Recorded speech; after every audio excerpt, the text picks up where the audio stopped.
welcome to the Spotlight and Chelmsford Show. I'm Tom Christiano. Well, tonight we're very fortunate to be on Byam Road in front of the historical Barrett Byam Historical Homestead here at Byam Road in Chelmsford, right off of Acton Road, also known as Route 27. As you can see by the sign over here, there's going to be a big farm fair coming up. I think the third annual farm fair, September 29th from noon to 4 p.m. right here at the homestead. And I'm here with the president of the Chelmsford Historical Society, John Goffin. How are you, John? How are you, Tom? Nice to meet you. Nice to see you. Nice to see you again, John. How long have you been the president, by the way? This will be my fourth year. Coming up to May of '08 will be my final term, and the position will be moving on to the vice. The vice chairman. Great. So I assume that you'd like more people to join if they want the Chelmsford Historical Society, and if so, how could they do that, John? Absolutely. They can contact us through email address, through our website, through our phone number here at the Society. There's several different ways. Any of the board members, if you happen to know one of our board members, or come to an event, you can actually join at that point. And it's only $10 a year, is that correct? $10 for a member, yes. We have a lifetime fee that we're working on, and also we have a senior rate as well. So we encourage everyone to come and join the Historical Society. It's a great place to be, and it's fun. Well, I joined a few years ago, and I'm so glad I did. I think the people here are wonderful. The exhibits are fantastic, which we'll be looking at in a minute. And I'm also here with the program director, Becky Warren. How are you, Becky? I'm excellent, Tom. Great to see you. Great to see you. I understand you're going to be showing me a little bit around inside the historical homestead. Absolutely. I'm sure a lot of your television watchers have driven by this building but might not have been inside, and there's some great treasures for them to see. So I'd love to show you around inside. Great. Well, let's take a look inside. Great. So we're now walking into the side door of the Barrett Byam Historical Homestead, and again with Becky Warren and John Goffin. And we're here in the first room is called the military room, and we have an exhibit here for Andrew Zabrick, who unfortunately was killed in the Iraq War. Yes, unfortunately, we've had to add to our military room here at the Historical Society. Anytime you have a war, we're going to have some casualties, and we would like to be able to not only say thank you to Andrew for sacrificing his life for our country, and being from Chelmsford, we wanted to honor him, but we do want to honor all of our military service people, men and women, for protecting our country. Yes. So this room is not just about guns and uniforms, but it is about people and people protecting our little town of Chelmsford. Yes. Well, hopefully everybody, when they have a chance, could come and look at all these wonderful exhibits. We have, unfortunately, veterans who have passed away in the Vietnam War, many veterans, and we could see an exhibit about that. Also, there's a Roby sword here, I believe, and we had many people who even got killed in the Civil War. There's a Roby sword over here, Matt, and one of the old muskets. And then some of the old guns, Matt, that, I guess where you keep the powder for your bullets. And here we had many people from the Civil War. Look at all these names here. All those who've died from Chelmsford in the United States Civil War, 1861 to 1865. And a similar thing will be done for the Vietnam War veterans and all of the veterans who have passed away from Chelmsford serving their country.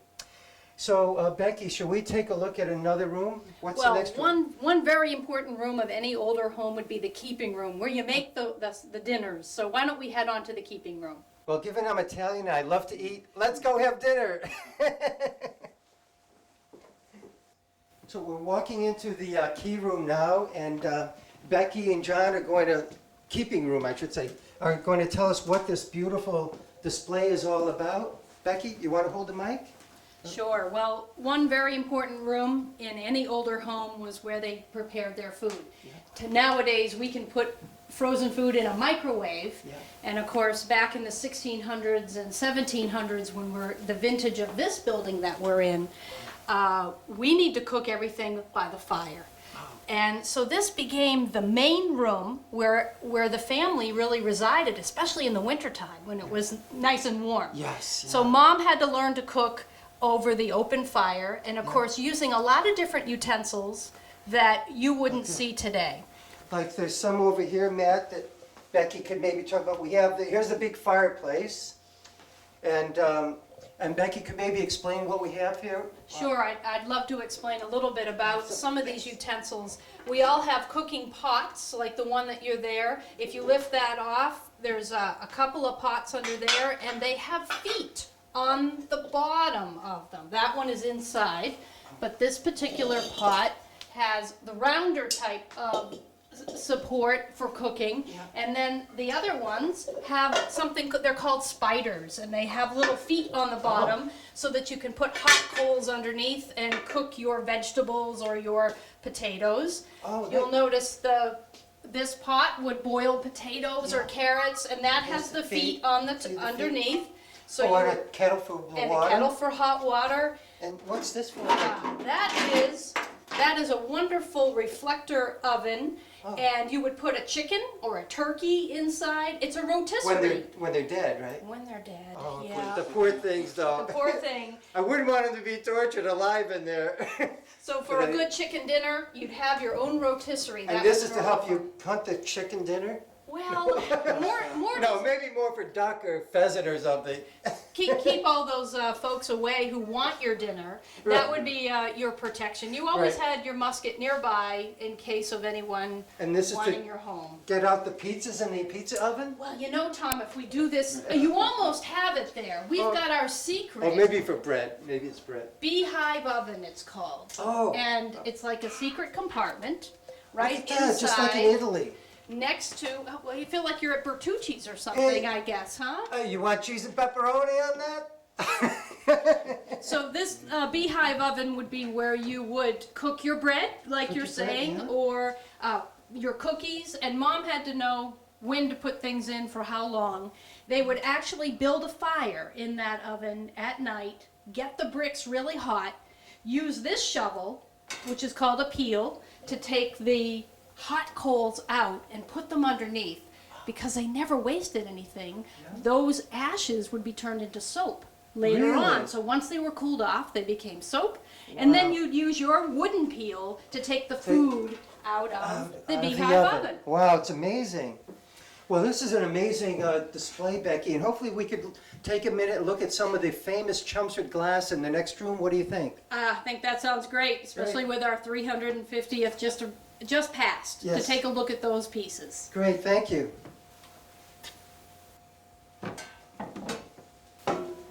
Well, we might as well head into the glass room now. So our director, our great director, Matt Scott, has a shot of raw glass here, I believe, at the glass room at the Barrett Byam Historical Homestead. And Becky Warren is going to tell us a little bit about that glass.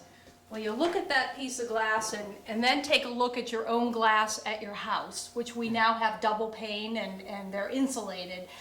There's a raw piece of glass, which Chelmsford has a history in. They made glass here in Chelmsford in the early 1800s. It was called the Chelmsford Glass Manufacturing Company.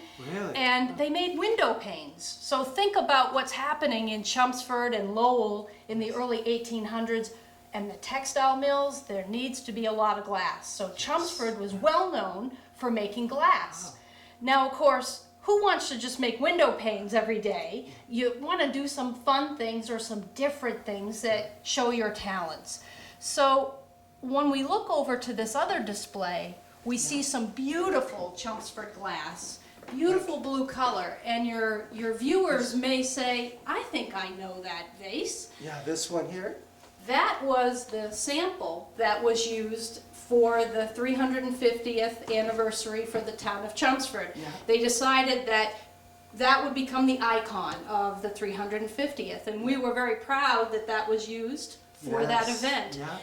We got some of these others, which are similar. This picture too looks similar to it. Very similar to it. And- And what you're looking at is the craftsmanship. Think about people in the 1800s being able to create glass. These are all hand blown. They are all obviously? hand-blown glass, Wow. and the handles are added separately. And I know that some of the scholars have come and said that is the most impressive part, is that they added on the handles. Oh, So these are functional items that people could have used, but we also have some items that show some of the creativity of some of these early workers, like a bowler, a hat. bowler hat, yes. Obviously, nobody was going to wear that, but somebody had the skill to. Yes. These are called whimsies, Oh, yeah. which means if they had a little bit of extra glass left over at the end of the day, Yeah. they could make whatever they wanted.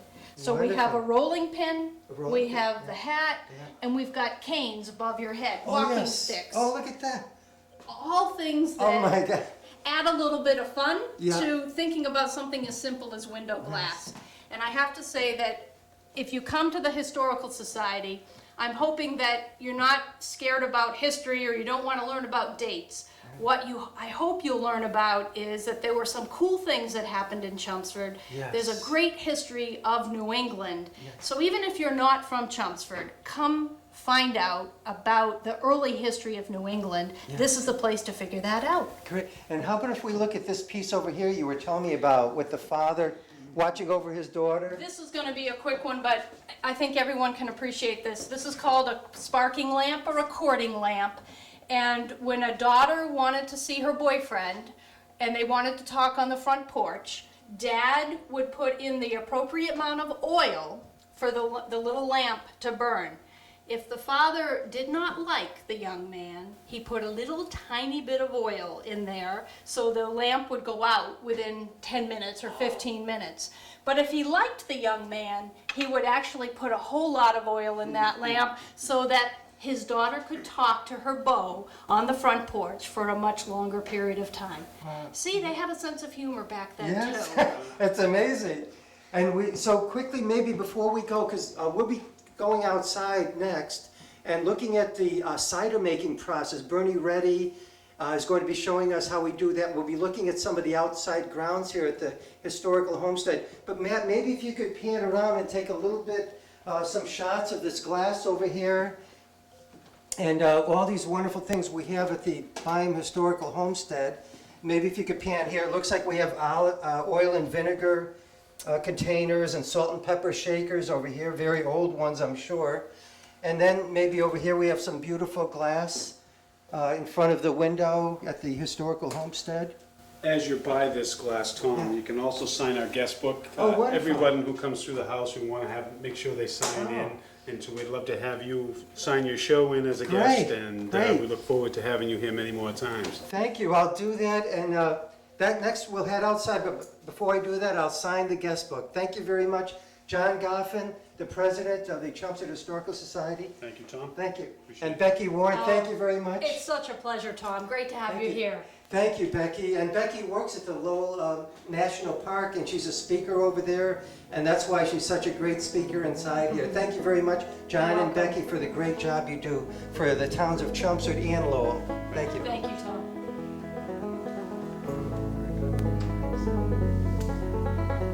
Really sign in. Yes, we'd love to have you. Absolutely.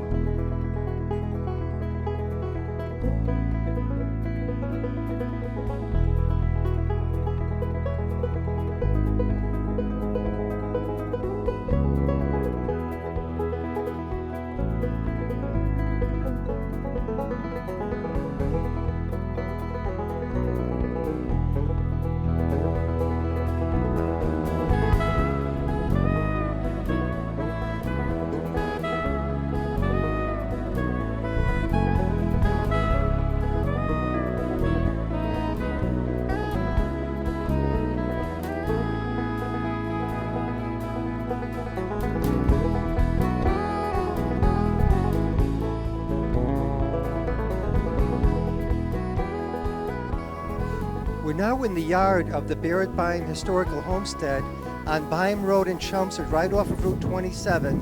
And there's going to be a big farm fair here. It's a third annual, I believe. It's September 29th from noon to 4 p.m. There's going to be rides for the children. There's going to be making cider with the apples, which we'll talk about later. And I'm here with Bernie Reddy, who is a member of the Board of Trustees of the Chelmsford Historical Society, and he's the chairperson of the Farm Fair. And I'm also here with Randy Whitehead, who is a member of the Chelmsford Historical Society and a volunteer at the Farm Fair.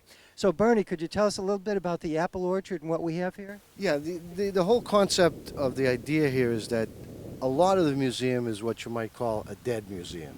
We wanted to make it a live museum where people could interact with stuff.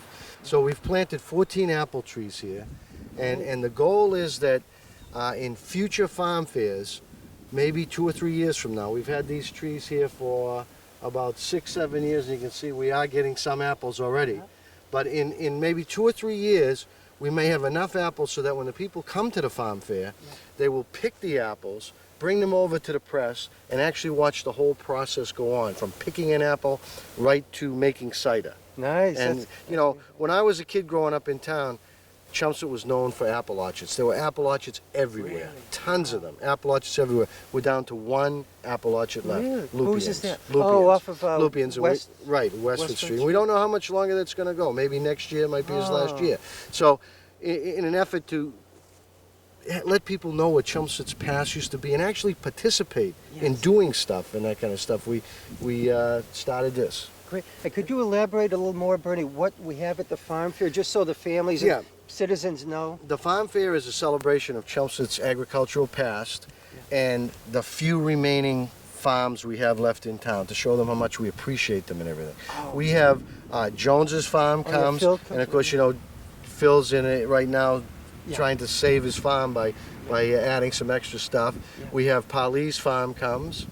We have Charlie Wojcik comes and shows how he makes hay and this type of thing. And he brings his tractor for the hay rides, right? And we have Al Lupien, Lupien's farm comes, with Lupien their and his apples, wife, right? And they sell the cider a little bit. They bring all the apples, they donate the apples They for donate us the to help apples. Isn't make that apple great? cider. And it's just, you know, then we have some like George Simonian and Donna Pali who make jams and things like that. Will come and make jams. Boy Scout troop will do hot dogs and hamburgers, and we have we have people making fudge and candy, and we have nacho in the cellar of the barn. And where people could bring in their art, and Right, exhibit maybe, like one or Randy, two maybe you wanna- pieces. Randy was second place last year or the year before as an artist, right? Well, we do invite artists to bring their art to this show. There will be awards given, and the theme of the art is loosely around agriculture and things related to agriculture. We're pretty open-minded about that. Sue Gates is very much involved with this part of the program, and we think it's a very fine adjunct to the overall farm fair. It adds a little culture to the program. Great. Thanks, Randy. I forgot we have pony rides. Pony rides. We have hay rides.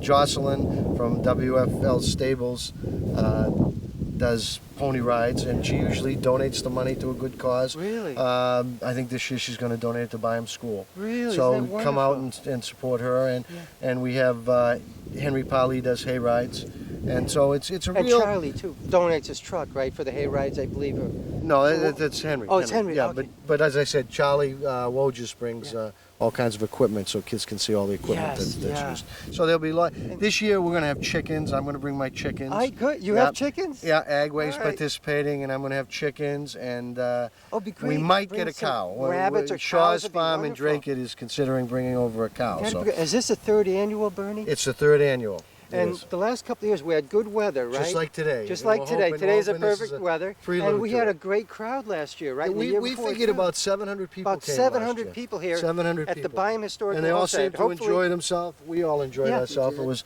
nice celebrating, Yeah. you know, the agricultural past of Chelmsford, as well as those few farms we have left. You know, Yeah. they sell a few things. They'll sell, some of the farms that are left will be selling maybe flowers, pumpkins, produce. So you can actually come out and support the farms on this day and help buy some of their products. Well, should we take a walk over to the apple Sure. cider press? Randy, maybe you can pick this apple and we'll go over and show you what we do with it. Right, this is symbolic.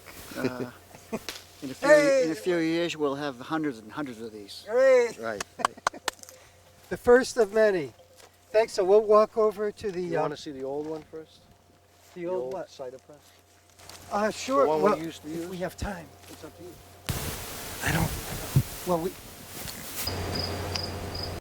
So we're now at the side of the Byam Historical Homestead with Bernie Reddy and Randy Whitehead, and we're by the cider press, right, Bernie? Right. Randy's loading the apples in here, and then we turn this wheel, it grinds it up, goes down into pulp, and then we'll smush it out, and you get cider. It's unbelievable. Well, So here we go. I don't know if you can see that coming out down the bottom. Tom's an expert at this, too. Yeah. He did this all last year at the fair. Yeah, this is the kind of thing that Bernie will be displaying along with Randy and myself at the farm fair coming up on September 29th here at the Byam Homestead from noon to 4 p.m. So some mush comes out here, and but then some liquid comes out. There's some liquid that comes out over here, Matt, and it drops into the container. And as you can see, it's a difficult process, but this is what they used to do in the old days, a little bit before I was born, I think, to make cider right here in Chelmsford, right? We had apple orchards all over, right? Apple orchards everywhere. So Bernie, the actual liquid comes out and floats to the bottom, right, into that container. And Well, what will happen is when we get all of these apples mushed up, we'll press them. That's the word, cider press. Oh, right. That's right. Because what they have is they will have a press later that'll go down onto this mush, and then when it's pressing down, the liquid will be extracted out, and it would fall much more rapidly. You can tell farming's a hard job. You build your muscles up doing this, I'll tell you.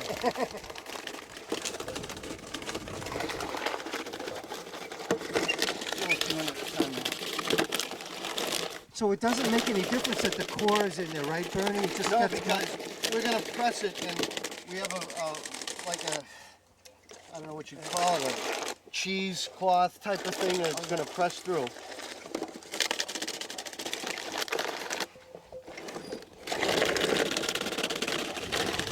Yeah, that's hard work. By the way, before we close out the segment, I'd like to thank our director and cameraman, Matt Scott, who's also the director of Chelsea Telemedia, for volunteering his time today. Well, we're getting almost a full bucket from this.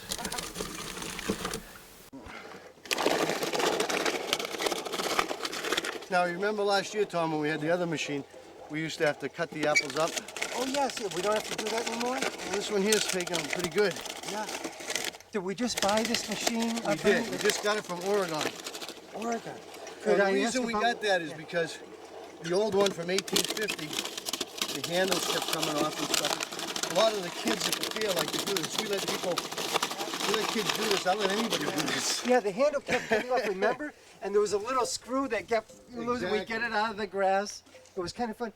So great. So here's the mush now, the apple mush, I guess you call it. Yeah.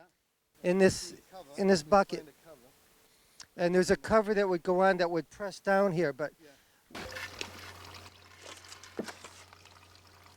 so Bernie's putting the top now on top of the apple mush, and he's pressing down a little bit, and then using this machine, he's going to press down really hard, squeeze the mush down. Oh yeah, and here's a lever to help get some leverage on that.